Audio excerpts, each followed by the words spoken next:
Entreprises, secteur public, acteurs de l'économie sociale, la Caisse d'épargne Rhône-Alpes s'engage à vos côtés. Caisse d'épargne Rhône-Alpes, la banque des décideurs en région.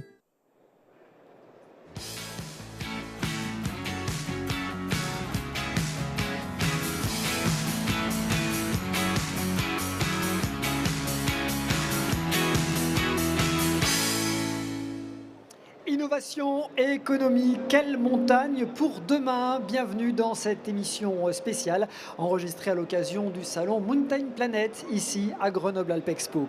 Saviez-vous que la France est le plus vaste domaine skiable du monde avec 350 stations, près de 3300 remontées mécaniques. Mises bout à bout, elles représentent presque 3000 km. Imaginez un peu, c'est la distance entre Paris et Le Caire en Égypte. Les remontées mécaniques, tout comme le tourisme dans nos stations de montagne, voilà bien des secteurs en pleine mutation. Cette économie doit évoluer, confrontée à plusieurs défis. La concurrence acharnée, bien sûr, la transition écologique également, la rénovation, la révolution numérique. Autant de challenges qui poussent les professionnels à innover, à imaginer la montagne de demain. Pour en parler autour de moi, plusieurs invités. Didier Bruno, qui est membre du directoire de la Caisse d'épargne Rhône-Alpes. Bonjour Didier. Bonjour. Merci d'être avec nous. Nicolas Rubin, le maire de Châtel, également coprésident de Savoie-Mont-Blanc. Bonjour. Bonjour. Nathalie Samarcel, directrice adjointe du cluster montagne. Merci d'être avec nous.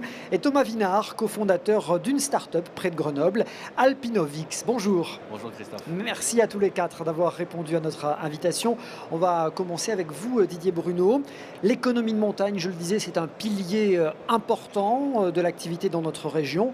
Alors que ce soit pour le tourisme, mais aussi pour l'aménagement, pour le sport, les sujets sont nombreux. La Caisse d'épargne ne s'y est pas trompée, mobilisée pour rendre ce monde alpin accessible à tous. Oui, pour nous c'est important, la montagne, c'est 2/3 de notre territoire.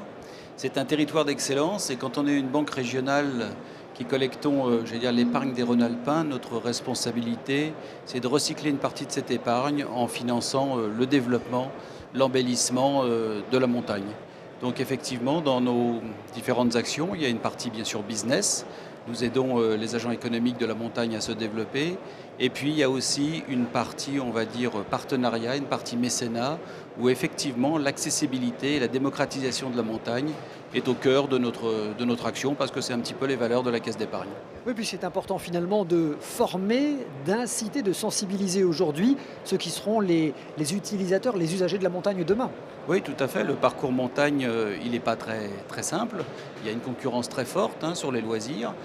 C'est des fois un peu coûteux la montagne. Donc je crois qu'il faut, dès le plus jeune âge, aider les mairies, comme on le fait par exemple avec Albertville, à faire remonter des jeunes qui vivent dans la montagne ou dans les vallées et qui ne connaissent pas la haute montagne, aider à les faire remonter. C'est ce qu'on fait, je vous dis, à Albertville, en mettant à disposition des cars pour que des jeunes qui ne connaissent pas du tout le ski puissent monter dans le ski. Je crois que c'est la vocation aussi d'une banque mutualiste dont le capital est détenu par des Rhône-Alpins qui vivent dans cette région.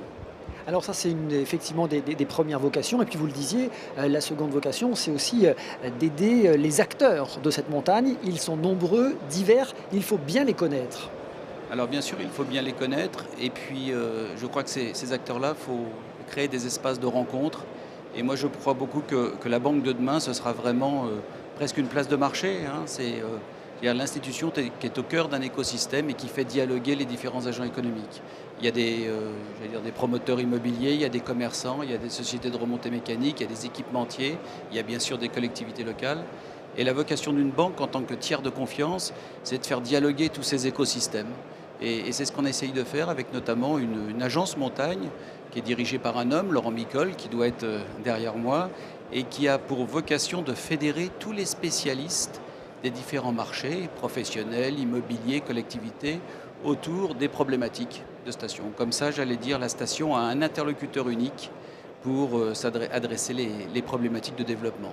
Parce qu'effectivement, c'est une des spécificités de ce secteur, de ce pilier économique de la montagne, c'est d'avoir une multitude d'acteurs qui ont des besoins, qui ont des attentes, qui ont des organisations de vie économique bien différentes, des besoins en accompagnement, en financement qui sont spécifiques.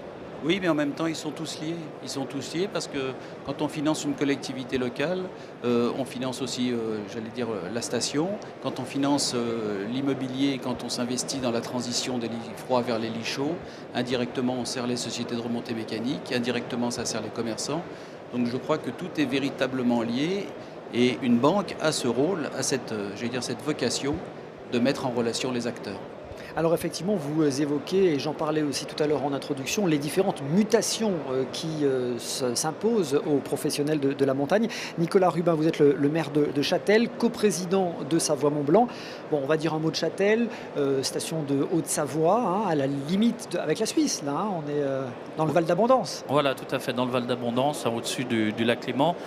Parfaitement à la limite avec le canton du Valais et la station des Portes du Soleil de Morgin, dans une vallée qui est capable d'offrir à la fois un tourisme intégré et puis une force qui est non négligeable, une force de vente pour le tourisme. C'est une agriculture encore très forte avec évidemment la race, le nom d'une vallée et le fromage Abondance. Eh bien oui, l'Abondance, évidemment, tout le monde connaît, autant la vache que le fromage. Et puis vous faites partie de cette fameuse station des Portes du Soleil. Oui, un domaine relié franco-suisse depuis plus de 55 ans maintenant, qui a été précurseur dans l'espace Schengen où la libre circulation des personnes avant tout, peut-être pas des biens puisqu'il y a encore des contrôles douaniers, mais en tout cas c'était cette facilité de passer de France à Suisse avec des skis au pied, d'une remontée mécanique à l'autre, d'une piste à l'autre, sans que les gens ne se rendent compte finalement s'ils sont en Suisse ou en France. Au total, c'est quoi, une quinzaine de stations qui sont liées les unes aux autres, hein, c'est ça ? 12 stations pour un total approximatif de plus de 650 km de piste. Alors Châtel, c'est une station de moyenne altitude hein, qui développe aussi son tourisme d'été autour, vous l'avez dit, de ses traditions, de sa ruralité. Oui, c'est une station qui a su, il y a une petite vingtaine d'années maintenant, prendre le pas sur la diversification de l'offre touristique, hein, savoir proposer à la fois aux clientèles autre chose que le ski. Évidemment, en été, il y a autre chose que le ski, mais qui a su développer son attractivité touristique par des animations, parce que la montagne doit rester festive avant tout et un endroit ludique, contemplatif. Et c'est une station qui vit bien les 6-8 mois de l'année. Alors, vous êtes aussi le coprésident de Savoie-Mont-Blanc. Alors, Savoie-Mont-Blanc, c'est une association qui est née quand, 2006, 2007, c'est ça ? Oui, il y a 11 ans révolus aujourd'hui. Qui est devenue à la fois un label et une marque de territoire. Expliquez-moi la genèse, comment vous êtes parvenu à imposer cette marque sur 2 départements différents ? Alors il n'y a pas fallu imposer bizarrement, parce qu'on peut, entre 2 départements, se regarder un peu bizarrement. Je pense que l'initiative est née d'une volonté de rapprochement, hein, pour faire valoir la force de l'attractivité touristique de ces 2 départements que sont la Savoie et la Haute-Savoie. C'est vrai que c'était une idée d'avant-garde, hein. C'était presque impensable de faire ça il y a 11 ans maintenant. Les gens ont compris que pour parler d'un territoire aussi vaste et aussi généreux que celui de Savoie-Haute-Savoie, eh bien, il fallait unir des forces. C'est ce que les 2 départements ont su faire en mettant des moyens financiers et humains à la fois pour parler de cette destination dans le monde entier. Donc un outil marketing d'excellence, de communication avec des contenus sur les réseaux sociaux qui marchent très bien. Près de bientôt 1 million de fans sur Facebook, 3600 ambassadeurs, hein, puisqu'il y a un réseau d'ambassadeurs de la marque Savoie-Mont-Blanc. Donc on sent l'attractivité du territoire à la fois, puis surtout son appropriation des gens, des personnes qui y habitent, parce que les vrais ambassadeurs, ce sont avant tout eux qui connaissent ce territoire. Et c'est un territoire qu'on ne connaît pas encore bien. Pour y être né, je dis souvent que des courts séjours nous permettent aussi de découvrir à proximité des choses simplement merveilleuses, et c'est un territoire qui déborde de solutions de séjour. Bon, et alors particulièrement concernant la montagne, hein, je crois que c'est 110 stations au total, hein, c'est ça, hein ? Oui, c'est ça, oui. 70% des touristes hiver vont en Savoie ou Haute-Savoie. Oui, c'est la première destination montagne française, et ce qui en fait une des premières destinations dans le monde, même si la France a perdu un peu de sa marque au niveau du classement international. J'espère retrouver cette attractivité. Et c'est ce dynamisme mis en commun qui fait qu'on arrive à parler d'une destination touristique. Il y a une vraie énergie, il y a une vraie volonté de travailler ensemble et je crois que les acteurs de Savoie-Mont-Blanc, qui sont avant tout des partenaires, donnent cette énergie au quotidien et c'est une marque aujourd'hui qui fait référence et qui inspire d'autres départements et d'autres régions. Bon, ce qui est intéressant dans Savoie-Mont-Blanc notamment, c'est que vous avez réussi à fédérer, là encore, des acteurs qui sont d'origine très différente, dont les métiers sont très différents, à la fois les hébergeurs, bien sûr les remontées mécaniques, mais tous les professionnels qui sont liés de près ou de loin à la vie économique et touristique. Oui, c'est ce qu'on appelle sous un mot les partenaires, parce qu'il n'y a pas d'efficacité de destination touristique si on n'a pas des partenaires soudés les uns les autres qui ont pour regard le même objectif, c'est-à-dire la satisfaction du client avant tout. On a parlé du milieu banquier tout à l'heure qui soutient les investissements. Il faut aussi des gens qui aient une vision à moyen, à long terme pour préparer la destination montagne et tourisme d'avenir parce qu'elle est en mutation sans cesse. Il faut s'adapter évidemment aux conditions climatiques, même si cet hiver est assez particulier. On ne s'attendait pas à avoir autant de générosité du ciel.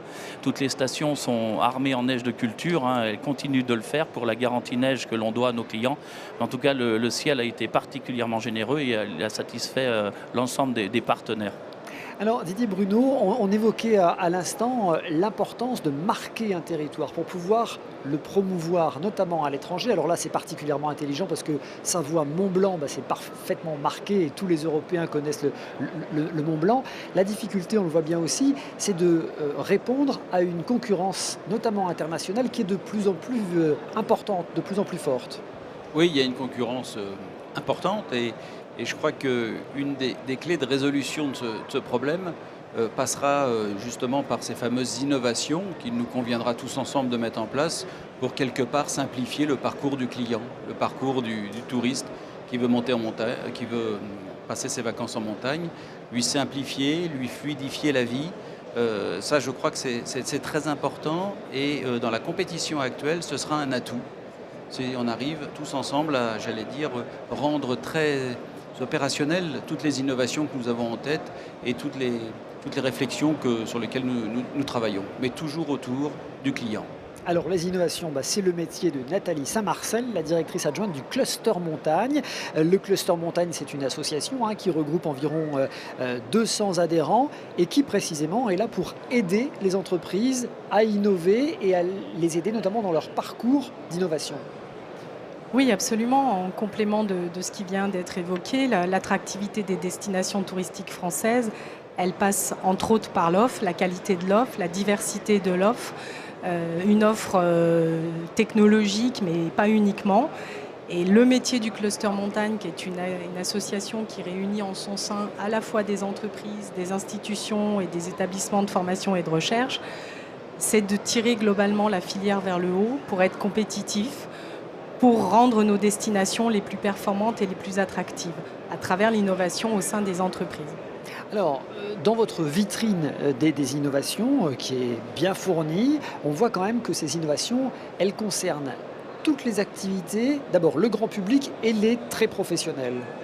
Oui, en fait, c'est une approche qui est complètement globale et transversale. On a bien sûr ce qui vient naturellement à l'esprit, l'innovation technologique, qui va se centrer sur le contenu, le back-office, ce que le client final ne voit pas forcément, ne perçoit pas dans la qualité des remontées mécaniques, du travail des pistes, l'offre autour des sentiers de randonnée, la signalétique, ça c'est le hard. Et puis, de plus en plus, comme vous l'avez évoqué, l'innovation centrée sur les usages, sur les pratiquants, remettre le client ou mettre le client au centre de la réflexion stratégique, ses attentes, ses besoins. Les skieurs, oui, bien sûr, mais pas uniquement. On fait face à des défis, à des enjeux qui sont à la fois économiques, sociétaux, climatiques. Et pour continuer d'être attractif, il faut développer des solutions nouvelles. Donc on a effectivement ces deux volets de réflexion stratégique. On est ici dans un secteur économique qui est particulièrement innovant et qui s'illustre notamment à l'international, on peut le dire. Absolument. Donc effectivement, Nicolas Rubin en a parlé. La France est dans le trio des destinations touristiques mondiales. Alors de saison en saison, on passe de la première à la deuxième, à la troisième et on travaille tous ensemble pour revenir sur la plus haute marche du podium.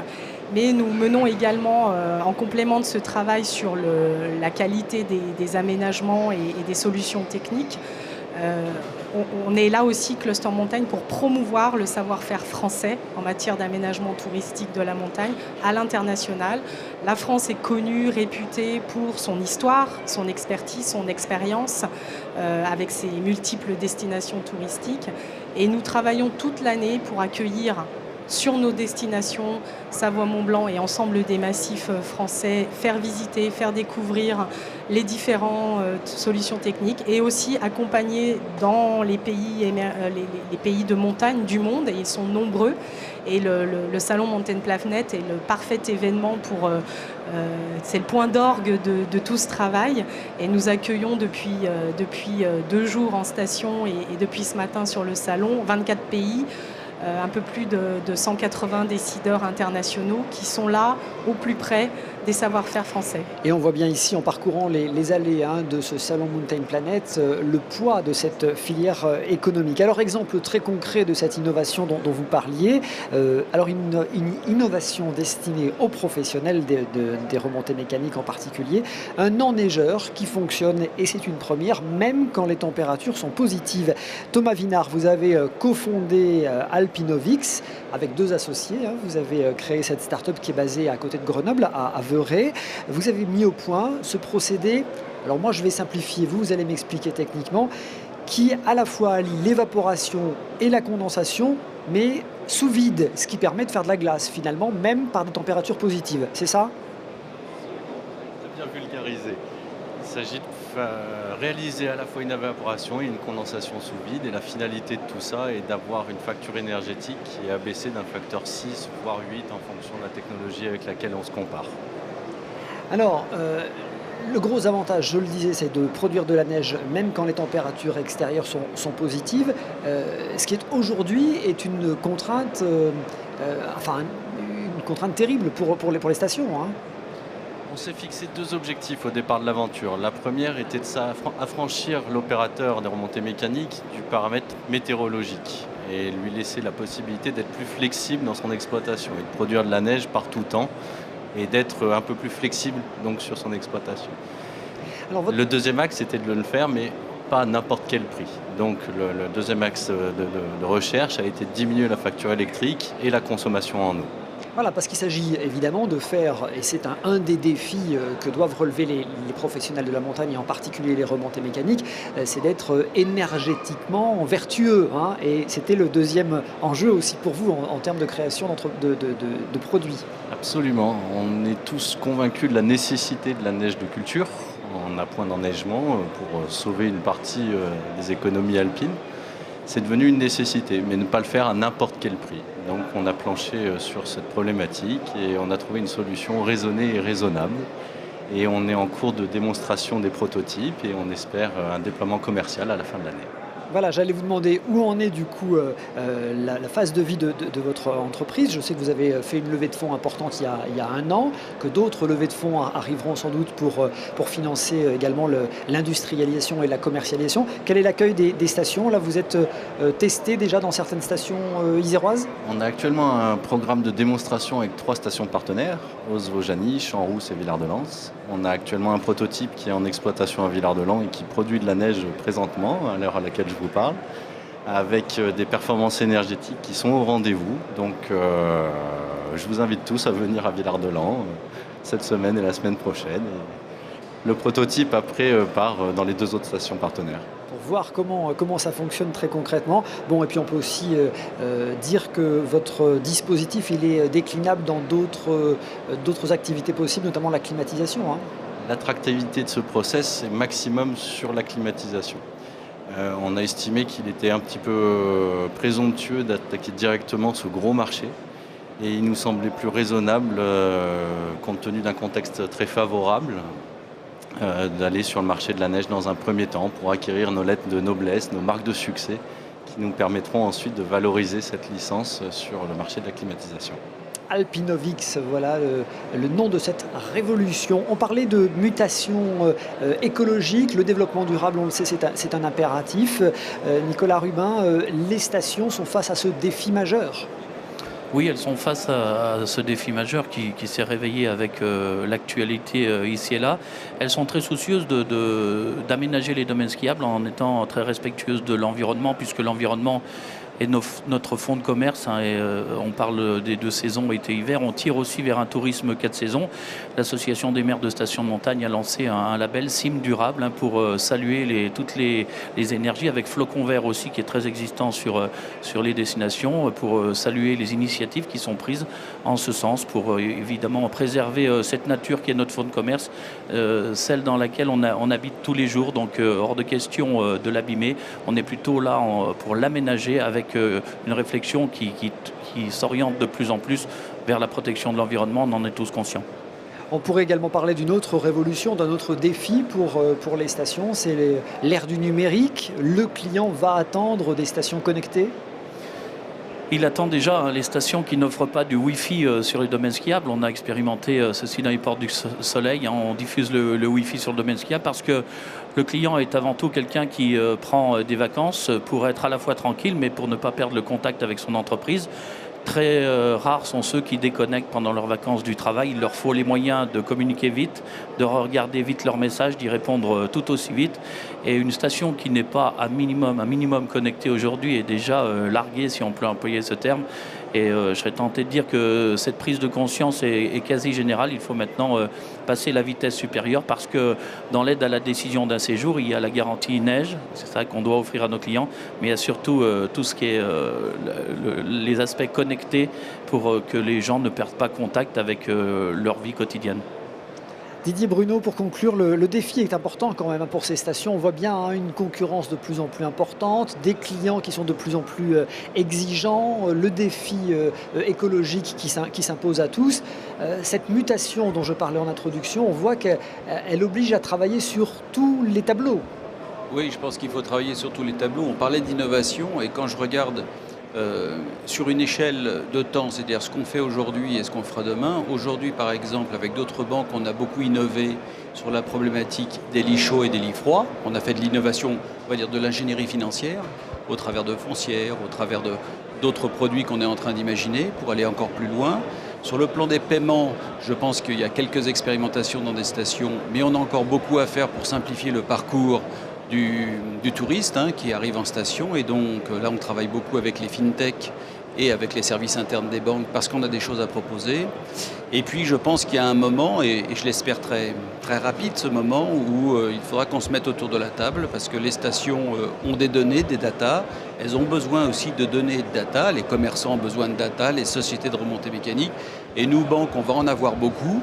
Alors aujourd'hui, on ne sait pas toujours où elles sont souvent dans des applications multiples et nombreuses, mais un jour, il va falloir qu'on se mette autour de la table pour réfléchir à ordonner et à trouver un sens à l'utilisation des données que nous avons aujourd'hui. Parce que sans ces données, demain, le parcours client sera beaucoup plus compliqué. Et là, en termes de concurrence, j'allais dire, on sera en difficulté. Voilà, encore un défi, une mutation à négocier finement. Merci beaucoup madame, merci messieurs d'avoir été avec nous. Face à ces nouveaux défis, les professionnels de la montagne innovent et s'adaptent. On le disait, ils sont venus le montrer ici, à Grenoble, à Alpexpo, à l'occasion de ce salon Mountain Planet. Merci aux équipes de Favorise pour la réalisation de cette émission. Merci à tous de nous avoir suivis pour découvrir avec nous une petite part de ce que sera l'avenir de la montagne. À très vite sur Télé Grenoble.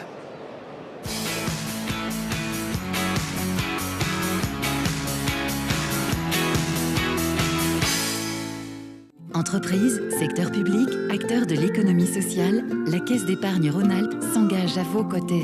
Caisse d'épargne Rhône-Alpes, la banque des décideurs en région.